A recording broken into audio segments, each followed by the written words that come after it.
આ કોઈ લગ્નમાં દીકરીની વિદાય નહીં, પરંતુ થરાદના પઠામણા ગામે એક સાથે 3 શિક્ષિકાના વિદાય સમયે શાળાના બાળકો અને શિક્ષકો અને વાલીઓ હિબકે ચડ્યા એના દ્રશ્યો છે। પરિવારના સદસ્યની જેમ લાગણીસભર દ્રશ્યો સાથે અનોખી વિદાય વચ્ચે બાળકો ચોધાર આંસુએ રડ્યા। આપ જોઈ રહ્યા છો તે દ્રશ્યો દીકરીની વિદાયના નથી, પરંતુ દીકરી કરતાં પણ વધુ લાડલી બનેલ એક જ ગામમાં નોકરી કરતી 3 શિક્ષિકાના વિદાયના દ્રશ્યો છે।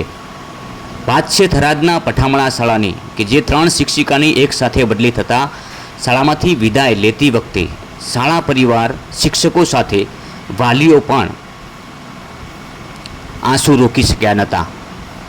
બીજી તરફ બાળકો તો જાણે પોતાની માને વળગી પડે એમ એક સાથે 3 શિક્ષિકાને મળીને રડી રહ્યા છે। આ દ્રશ્ય કંઈ એમના એમ નથી સર્જાતા। આ દ્રશ્ય ત્યારે જ બન્યા હોય છે જ્યારે શાળામાં શિક્ષકોએ શિક્ષણની સાથે કેટલીક લાગણી અને હૂંફ પણ આપી હશે। સાચા અર્થમાં શિક્ષિકા અને શિક્ષક નહીં, પરંતુ શાળામાં મા બનીને શિક્ષણ જ આપ્યું હશે એ વાતનો આ એક પુરાવો છે।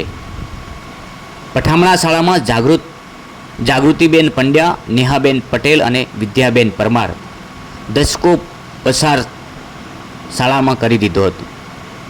શાળામાં ટોટલ સંખ્યામાં 60% સંખ્યા દીકરીઓની છે, જે આ બહેનોને આભારી છે। પછાત ગણાતા ગામમાં આટલી મોટી સંખ્યા દીકરીઓની હોય એ કંઈ નાની મોટી વાત નથી, પરંતુ ગામ સાથે સંબંધ દિલના રાખીને 3 શિક્ષિકાઓએ આ શાળાને ધબકતી રાખી છે।